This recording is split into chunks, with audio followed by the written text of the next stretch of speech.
नाना, विजयानंतर सर्वजण आपल्याला भेट घेतात, या ठिकाणी तुम्ही शुभेच्छा स्वीकारतात. पहिली प्रतिक्रिया आपली काय काय सांगा? बघा की महाराष्ट्रात काँग्रेस एक नंबरवर आली, त्याचा आनंद कार्यकर्त्यामध्ये आहे आणि हे कार्यकर्त्यांच्या श्रमाचं फळ आहे. आणि राहुल गांधींचं खऱ्या अर्थानं या विजयामध्ये त्यांचं सगळ्यात जास्त श्रेय राहुल गांधींचं आहे. त्यामुळे काँग्रेसच्या कार्यकर्त्यामध्ये उत्साह आणि तुम्ही बघताय आज सगळ्या खासदारांचा या ठिकाणी सत्कार पण आहे, आमचे प्रभारी पण इथे येतात आहेत आणि म्हणून कार्यकर्ता एकदम उत्साहात आहे. नाना, महाराष्ट्रामध्ये सर्वाधिक यश आहे, 13 जागा निवडून आलेल्या आहेत, कसं पाहते?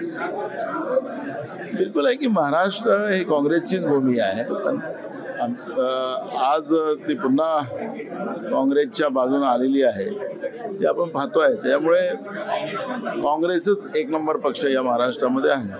राहुल गांधींनी सुद्धा या ठिकाणी प्रचार सभा घेतल्या, पंतप्रधान नरेंद्र मोदींनी सुद्धा घेतल्या, इव्हन केंद्रातल्या अनेक नेते मंडळींनी इकडे सभा घेतल्या, मात्र यश मिळालेलं नाही, कसं पाहतात? जेवढे नरेंद्र मोदी महाराष्ट्रात आले तेवढा फायदा आम्हाला होईल असं मी प्रचारातही सांगत होतो आणि तसा झाला. एक शेवटचा प्रश्न आहे नाना, एक शेवटचा प्रश्न आहे नाना, अनेक फतवे निघाले, त्याच्यामुळे काँग्रेस असतील महाविकास आघाडीला विजय मिळाला असा आरोप मंत्री दीपक केसरकर करतात. त्यांचे पण फतवे निघाले, फतव्यानी विजय झाल्याचे तर फतवेच काढत बसले असते. त्यामुळे त्यांना हरल्याची आता त्यांना समजून सत्तेतून बाहेर व्हायला सांगा. तर आपण पाहतो या ठिकाणी नक्कीच केवळ फतवे नाही तर त्यांनी जर फतवेच काढायला हवी होती जर विजय मिळत होता असं वक्तव्य जे ते काँग्रेस प्रदेशाध्यक्ष नाना पटोले यांनी केलं. दरम्यान या संदर्भातील अधिक माहिती जाणून घेण्यासाठी तुम्ही मायमानक.com लॉग करा. कॅमेरा पर्सन अवधेश कोरीसह मी वैभव पाटील, मुंबई.